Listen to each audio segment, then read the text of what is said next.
Nobody likes to be hated by the population. These iconic lyrics are the outset of a song sang by one of the most iconic fictional villains of our generation. This villain, of course, being Dirk Dinkum. Today I would like to analyze what really makes him tick, and furthermore, what truly makes him stand out as a threat to our world. Nobody likes to be hated by the population.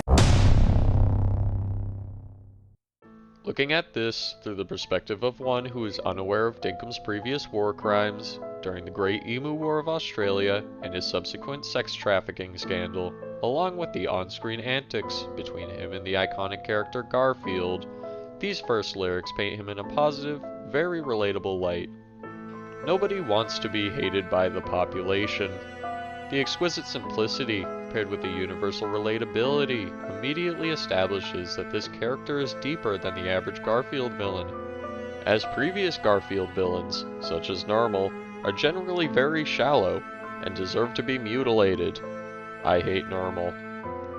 Dirk Dinkum is not just an antagonist, he is a villain. It is not just the daily life of our silly orange cat that he disrupts, but the lives of the greater population, as seen by the apparent pandemonium and disgust generated by his mere presence. Yet up until this point, it is unclear as to why he is generally despised by his aforementioned population. Continuing further along into the song, this scene plays out. Till I find I don't mind when they say go away. Now I'll be honest with you, this scene utterly shocked me to my core when I first saw it. What's up, guys? We're reacting to Dirk Dinkum. Let's go. Nobody likes to be. Okay, this kind of slaps. Until I find I don't mind when they say go away. Folks believe and perceive I am an abomination. First, let's address the lyrics. Till I find, I don't mind when they say, go away. This ne'er-do-well of a person claims that he does not, in fact, mind when his fellow citizens request for him to leave their personal presence. Now, granted, we are unaware of why these citizens are asking for him to leave. However, this reaction is that of a psychopath. He lacks the empathy to take these people seriously and simply refuses to leave. In addition to this line is beautifully paired with a scene that made me sick to my stomach and still gives me goosebumps upon rewatch. As we can see, Dinkum is actively scheming before we, the audience, are cued into what he is even looking at. Immediately, a ball comes into frame, and a poor child, who I'll call Little Bill, runs into frame looking for this ball.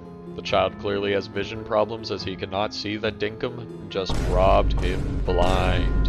Dinkum then smiles and the child's suspicions are cleared as he trusts this strange Australian adult in the playground.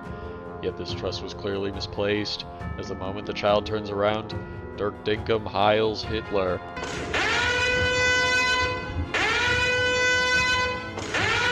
It is important to note that these subtle visual cues are clearly inspired by Bryan Cranston's performance as Walter White, a man who, like Dirk Dinkum, begins to show his evil, darker side through subtle and simply genius visual cues. If one were to still somehow find it up for debate on his morality, willing to still call him a good man, the next scene depicts Dinkum taking great amusement and even laughing at live leak footage of a construction worker brutally dying on site.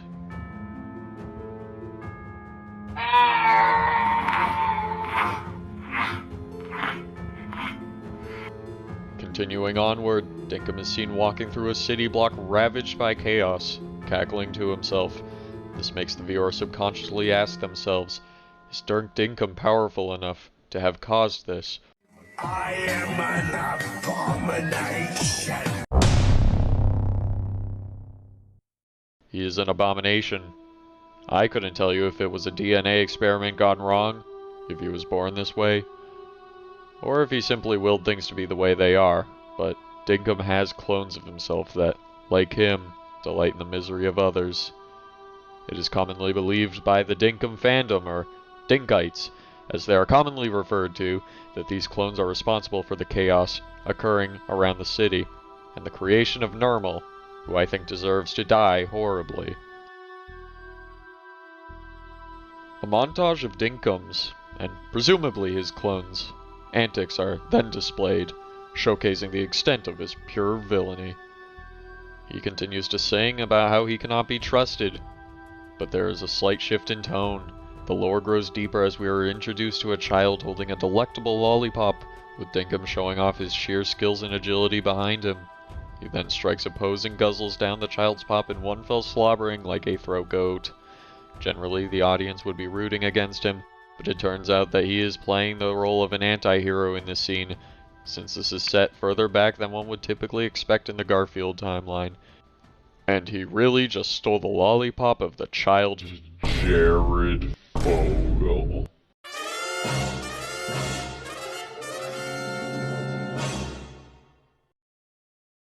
Though this is ultimately him doing good, it shows how he is seemingly immortal, or ages very slowly, adding to his power scaling.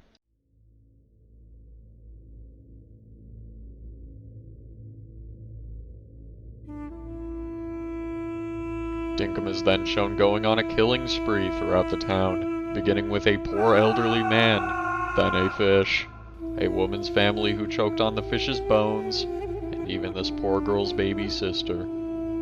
Like such deep shows, such as Breaking Bad, the redeemability of this character is slowly chipped away until the audience is actively rooting for his downfall. If this all weren't bad enough, he then torments the general population by proudly parading his victims in a large body bag around the town. And then he even makes a goofy face at the grandma, and she disrespects him back by making the same face. Dinkum is visibly upset by this development, for he has seemingly met his match. We don't know much about this grandma, other than the fact that her power scaling is that of Dirk Dinkum's equal, if not greater.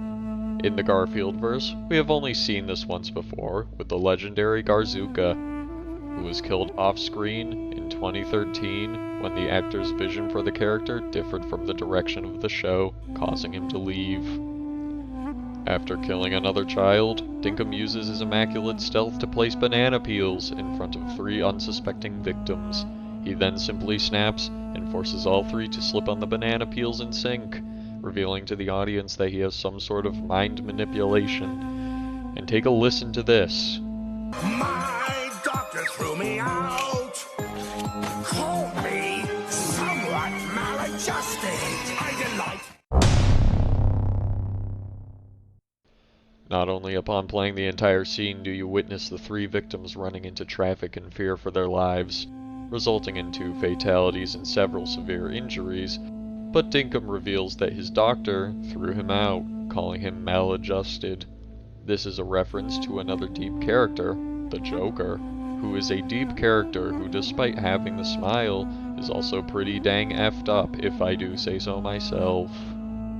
To reaffirm to us, the audience, that he is truly a force to be reckoned with one last time, he is shown getting angry once more with the lyrics, "I delight in a fight, prompting endless confrontation." This confirms that Dirkum is immortal, and out of pure malice seeks to harm those around him, with it being shown to us visually that he has the capability to wipe out crowds of people at will. The final shot then shows that there is no hope for humanity. By using pixel measurements, I determined that within this shot, Dirkum is really big and could probably wipe out Estonia with a single step. It is implied within this scene that it is not he who is being asked to go away, but he is warning us, the inhabitants of Earth, to leave him be if we want to be spared. Except I hope he still kills Nermal, and not me, because Nermal is a shit stain on the planet that needs riddance. Repent, Nermites, for Dinkum hath arrived.